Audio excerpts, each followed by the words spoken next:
Good morning दोस्तों। स्वागत है आप सभी का एक बार फिर से LNIS के हिंदी यूट्यूब चैनल पर। और दोस्तों हम हैं कंप्लीट रिवीजन इन 30 डेज सीरीज में, और इसके अंतर्गत दोस्तों हम डिस्कस कर रहे हैं पर्यावरणीय प्रदूषण। हमने कल आपको बताया था कि जो इन्वायरमेंटल पॉल्यूशन वाला जो चैप्टर है इसको हम 3 क्लासेज में फिनिश करेंगे, जिसका पार्ट 1 हम कल देख चुके हैं। आज दोस्तों पार्ट 2 हम डिस्कस करेंगे। कल हमने वायु प्रदूषण देखा था, प्रदूषकों के कुछ प्रकार देखे थे। आज हम जल प्रदूषण और ये सब पर डिस्कस करेंगे। और इस टॉपिक की जो दोस्तों इंपॉर्टेंस है वो मैं आपको कल बता ही चुका हूं कि यूपीएससी हर बार इस पर सवाल पूछता है। साल में एक एक नहीं, 2019 में 4 सवाल पूछे थे। 1 सवाल, 2 सवाल, 3-3, 4-4 सवाल यूपीएससी इसमें पूछता है। तो ये यूपीएससी का बहुत ही हॉट टॉपिक है। तो चलिए दोस्तों शुरुआत करते हैं आज की क्लास का। ये यूपीएससी प्रीलिम्स 2013 के सवाल से। देखिए इसमें क्या पूछा हुआ है, निम्नलिखित में से कौन से भारत के कुछ भागों में पीने के जल में, ड्रिंकिंग वाटर जो होता है, पीने के जल में प्रदूषक के रूप में पाए जाते हैं। ऑप्शन दे रखे हैं दोस्तों, arsenic, sorbitol, fluoride, formaldehyde, uranium. नीचे दिए गए कूट का प्रयोग कर सही उत्तर चुनिए। तो दोस्तों इसका जो आंसर है ना, यूपीएससी ने सी माना था, 1, 3 और 5। अब ये सवाल है जल प्रदूषण पर। तो दोस्तों आज की क्लास में हम आयरन मीडा 135 गुड। आज की क्लास में हम जल प्रदूषण पर डिस्कस करेंगे। देखिए शुरुआत करते हैं। इसमें दोस्तों ये फैक्ट आप याद रखना कि आर्सेनिक, फ्लोराइड और यूरेनियम 1, 3, 5 ये जल पीने के पानी में प्रदूषक के रूप में पाए जाते हैं, जबकि फॉर्मेल्डिहाइड और सॉर्बिटॉल नहीं पाया जाता है। ठीक है, आइए शुरुआत करते हैं दोस्तों वाटर पॉल्यूशन से। अब दोस्तों कल जैसे वायु प्रदूषण पढ़ा था तो हम डिस्कस कर रहे थे कि वायु की गुणवत्ता अगर खराब हो जाती है तो हम उसको वायु प्रदूषण कहते हैं। ऐसे दोस्तों अगर हम बात करते हैं वाटर पॉल्यूशन की, जल प्रदूषण की, तो ये क्या है दोस्तों, जल के भौतिक या फिर रासायनिक, जैविक, ये जो अभिलक्षण है दोस्तों, जल के भौतिक, रासायनिक एवं जैविक अभिलक्षणों में प्राकृतिक हो या फिर मानव जनित, या तो प्राकृतिक क्रियाओं द्वारा या फिर मानव जनित प्रक्रियाओं द्वारा, अगर उसमें दोस्तों कुछ अवनयन होता है, अवनयन मीन्स जल की जो गुणवत्ता है, जल की जो क्वालिटी है, उसमें अगर गिरावट आती है, जिससे क्या होता है, मानव एवं अन्य जैविक समुदायों के लिए अनुपयुक्त हो जाता है, यूज करने लायक नहीं होता है, उसी को दोस्तों जल प्रदूषण कहते हैं। ठीक है, ये तो रही डेफिनेशन की बात। अब इसमें दोस्तों जो बहुत ही इंपॉर्टेंट फैक्ट है वो आप याद रखिए, जो जल प्रदूषक होते हैं ना, उनको स्रोत के आधार पर हम 2 भागों में बांटते हैं। ये दोनों आपको याद होने चाहिए, बिंदु स्रोत प्रदूषण, पॉइंट सोर्स पॉल्यूशन, दूसरा है गैर बिंदु स्रोत प्रदूषण। अब इसमें दोस्तों वायु वाले में हमने देखा था प्राथमिक प्रदूषक और सेकेंडरी, इसमें आप ये याद रखिएगा बिंदु स्रोत और गैर बिंदु स्रोत। अब वीकेआईडी गुड मॉर्निंग। अब बिंदु स्रोत और गैर बिंदु स्रोत क्या होते हैं, देखिए इसको बहुत अच्छे से समझना दोस्तों। अब बिंदु स्रोत वो होते हैं दोस्तों जहां से प्रदूषक आते हैं ना, इसके अंतर्गत ऐसा प्रदूषण आता है दोस्तों जिसमें जो प्रदूषक है उनका जो स्रोत है, जो सोर्स है, वो डिफाइन रहता है, यानी कि उसको हमको पता रहता है कि ये यहां से आ रहे हैं ये प्रदूषक। फॉर एग्जांपल अगर आप इसको देखोगे, जैसे नगरपालिका क्षेत्र का सीवेज है, तो हमको पता रहता है कि ये इस नाली से ये सीवेज आ रहा है, और अगर उसमें कोई प्रॉब्लम आती है तो उसको ठीक भी, उसको रेगुलेट भी ठीक से किया जा सकता है। दूसरा है दोस्तों जैसे फैक्ट्रियों का बहिस्राव स्थल, अब हमको पता रहता है ना कि ये फैक्ट्री से ये जल निकल के यहाँ आता है और यहाँ इससे जल प्रदूषण बढ़ रहा है। तो यानी कि जो स्रोत जिसका फिक्स है, आइडेंटिफाइड है, जिसको हम इजिली कोडिफाइड कर पाते हैं यहाँ पर है, तो वो हो जाता है दोस्तों बिंदु स्रोत प्रदूषक। वही दोस्तों गैर बिंदु स्रोत क्या है, अब इसमें मान के चलिए कि जैसे वर्षा का जल है। अब दोस्तों वर्षा का जल तो इधर से भी आ सकता है, इधर से भी आ सकता है, इधर से भी आ सकता है, उसको मैनेज करना भी उतना आसान नहीं है जितना इसको मैनेज करना आसान है, तो वो होते हैं गैर बिंदु स्रोत। इसके अंतर्गत ऐसे प्रदूषण को शामिल किया जाता है जिसमें प्रदूषकों का बहिस्राव किसी पृथक स्रोत से नहीं होता है, यानी कुछ हम आइडेंटिफाई ठीक से कर नहीं पाते, कोई पर्टिकुलर एक स्रोत नहीं होता है कि यहाँ से आ रहा है, वर्षा का जल आ रहा है, उसका बहाव आ रहा है, तो चारों तरफ से आ रहा है, तो उसको फिर मैनेज करना भी भारी होता है।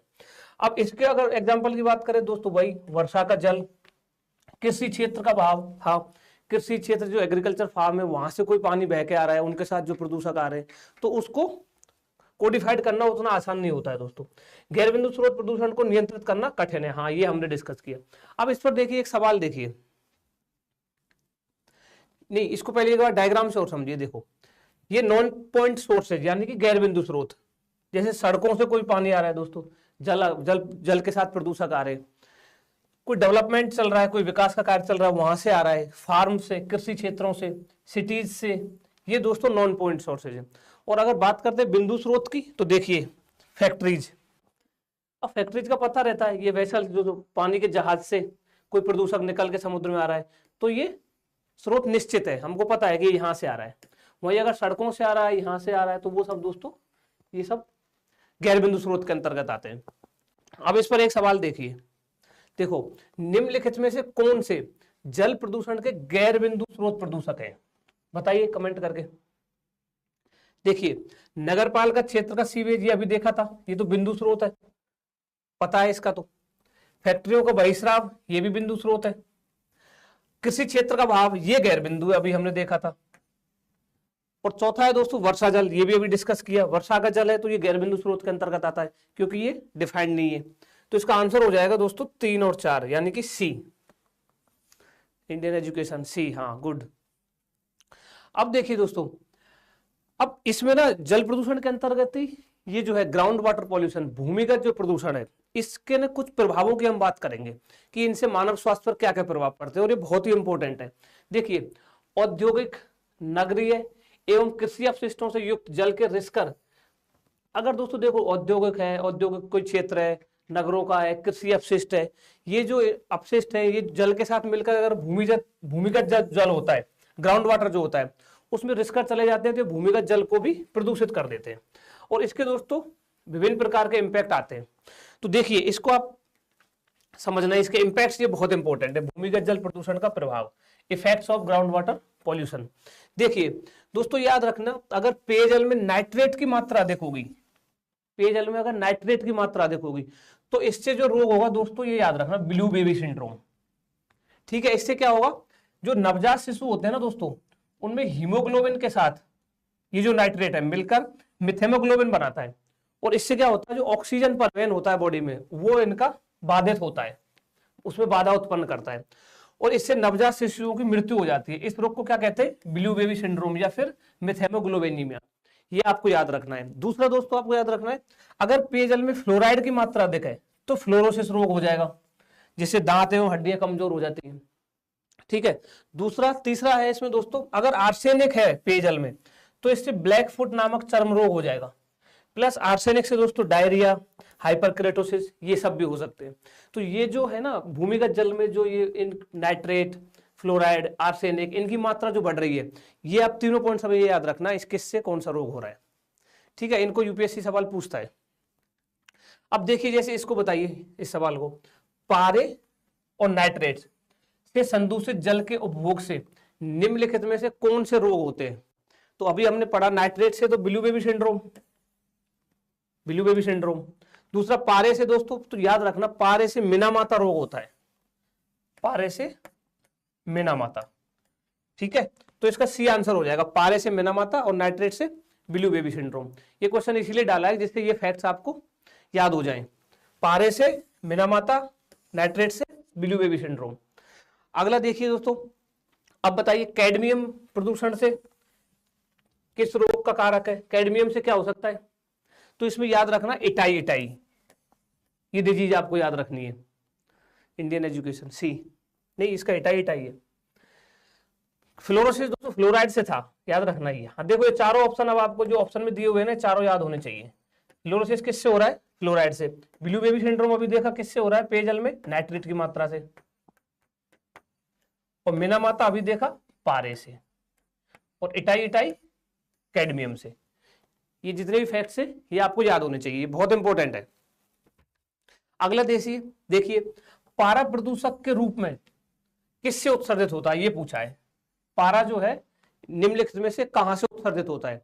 तो पहला ऑप्शन में कोयला आधारित विद्युत संयंत्रों से, दूसरा शीत संग्रहण कोल्ड स्टोरेज सुविधाओं से, तीसरा चीनी, कागज और जूट कारखानों से, चौथा है शराब कारखानों से। तो दोस्तों इसमें आप याद रखना है, मानव जनित अगर बात करें ना तो कोयला आधारित संयंत्रों से पारा जो है उत्सर्जित होता है।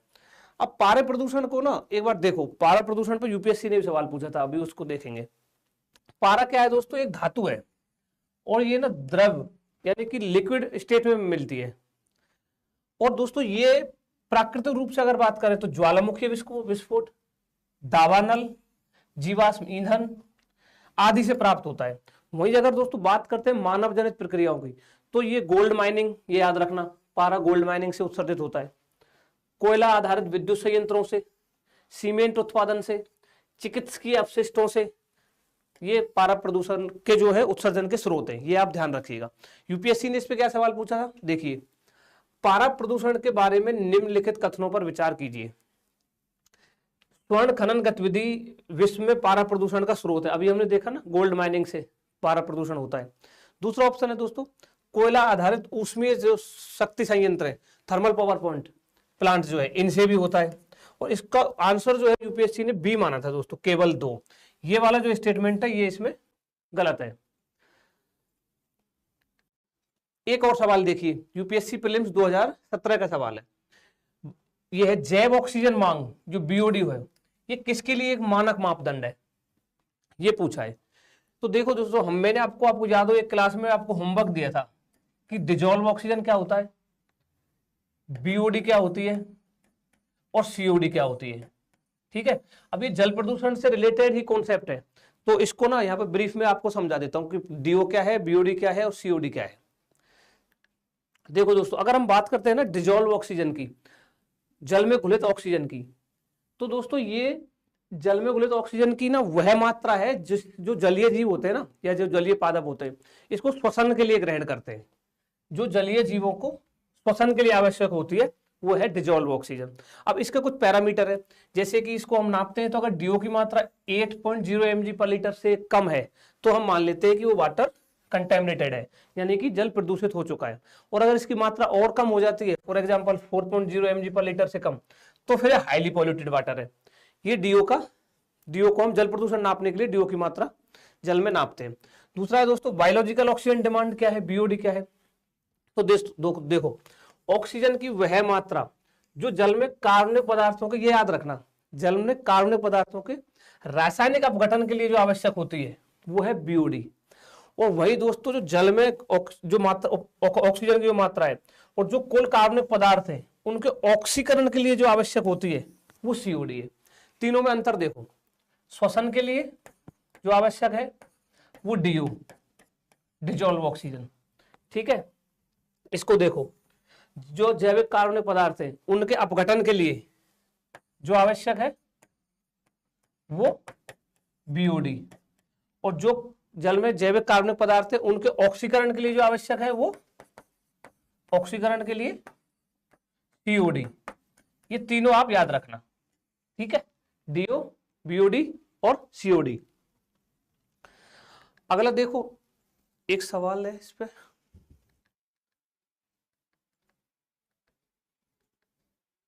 चलो आगे आएगा, देखते हैं। अब देखिए दोस्तों, अब हमने जल प्रदूषण को थोड़ा ब्रीफ में देखा। अगला देखिए, आप जल प्रदूषण के लिए ना भारत सरकार ने जल प्रदूषण नियंत्रण एवं रोकथाम अधिनियम 1974 अधिनियमित किया था, यानी कि जल प्रदूषण को रोकने के लिए भारत सरकार ने ये एक्ट बनाया। अब इसमें ना जो आपको जो एग्जाम पॉइंट ऑफ व्यू से जो बहुत ही इंपॉर्टेंट है वो है दोस्तों, इस एक्ट के माध्यम से विभिन्न बोर्डों का गठन किया गया था जो जल प्रदूषण की रोकथाम और नियंत्रण करते हैं।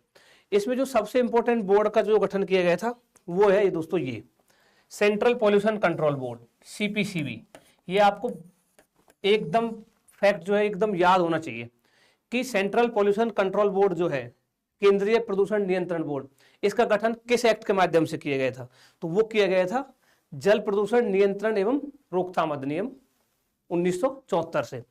दूसरा दोस्तों, इसके साथ साथ हर स्टेट में राज्य प्रदूषण नियंत्रण बोर्ड भी गठित किए गए थे, जिसमें जैसे हमने यहाँ पर राजस्थान वाला दिखाया हुआ है, Rajasthan state pollution control board, और ये हर स्टेट में गठित किया गया था इस एक्ट के माध्यम से। और इस एक्ट में और क्या क्या प्रावधान थे, इन जो ये बोर्ड है इनके लिए क्या क्या शक्तियां प्रदान की गई थी वो देख लीजिए। देखिए, जो सेंट्रल पॉल्यूशन कंट्रोल बोर्ड है सीपीसीबी, इसके कार्य और अधिकार क्या है। देखो, पहला है दोस्तों इसका केंद्र सरकार को जल प्रदूषण संबंधी सलाह देना, पहला कार्य। राज्य बोर्डों के कार्यों का एकीकरण, जो हमने बताया था ना इस एक्ट के अंतर्गत, एक तो सेंट्रल पॉल्यूशन कंट्रोल बोर्ड की स्थापना की गई और राज्यों में अलग अलग स्टेट पॉल्यूशन कंट्रोल बोर्ड की स्थापना की गई। तो जो स्टेट पॉल्यूशन बोर्ड है उनका एकीकरण, उनके कार्यों का कि वो क्या क्या कार्य कर रहे हैं वो कौन देखेगा, सीपीसीबी। राज्य बोर्डों को दोस्तों जल प्रदूषण जांच और शोध कार्य में सहायता प्रदान करना, ये सेंट्रल पोल्यूशन कंट्रोल बोर्ड का कार्य है। जल प्रदूषण विशेषज्ञों की ट्रेनिंग, जल प्रदूषण संबंधी जानकारी संचार माध्यमों द्वारा जनसाधारण को प्रदान करना, ये एक इसका कार्य है। संबंधित तकनीकी व सांख्यिकी सूचना को एकीकृत व प्रकाशित करना, सरकार की सहायता से जल प्रदूषकों का मानक तय करना तथा समय समय पर उन्हें पुनरीक्षित करना, जल प्रदूषण रोकने के लिए राष्ट्रव्यापी कार्यक्रम तैयार करना। दोस्तों ये मोटे मोटे कार्य है सेंट्रल पॉल्यूशन कंट्रोल बोर्ड के, जिसका गठन किस एक्ट के तहत किया गया था? जल प्रदूषण नियंत्रण एवं रोकथाम अधिनियम 1974। ये आपको याद रखना है। वही दोस्तों अगर बात करते हैं राज्य जो प्रदूषण नियंत्रण बोर्ड है उसके क्या क्या कार्य होते हैं इसके अंतर्गत, उसमें दोस्तों राज्य सरकार के जल प्रदूषण रोकने के कार्यक्रम का संचालन, राज्य सरकार को जल प्रदूषण संबंधी सलाह देना, वो केंद्र सरकार को सलाह दे रहा था और ये राज्य सरकार को सलाह देगा। राज्य स्तर पर जल प्रदूषण संबंधी सूचना एकत्र करना, यानी कि जो कार्य दोस्तों सीपीसी भी कर रहा था केंद्र के लेवल पर, वही यहाँ पर एसपीसी भी करेगा, स्टेट पॉल्यूशन कंट्रोल बोर्ड करता है। ये जो है ये आप पीपीटी जो है ना दोस्तों हमारे क्लास की जो पीडीएफ है वो हमारे हिंदी टेलीग्राम चैनल पर आपको मिल जाती है, वहां से डाउनलोड करके ये सब आप अच्छे से एक बार पढ़ लेना सारे फैक्ट्स। और दोस्तों अगर इसके और अन्य कार्यों की बात करें तो जलोपचार के कारगर व सस्ते तरीके निकालना, जलोपचार जो जल प्रदूषित हो चुका है उसको ठीक करना है, जलोपचार करना है, तो उसके लिए जो तरीके होते हैं वो राज्य प्रदूषण नियंत्रण बोर्ड सजेस्ट करता है। सीवेज तथा उत्सर्ग के प्रयोग ज्ञात करना, सीवेज एवं उत्सर्ग हटाने के उचित तरीके, जो दोस्तों सीवेज लाइन होती है उसको उसमें कोई मिस्टेक आती है उसको ठीक करना है तो वो कार्य भी राज्य पॉल्यूशन कंट्रोल बोर्ड देखता है।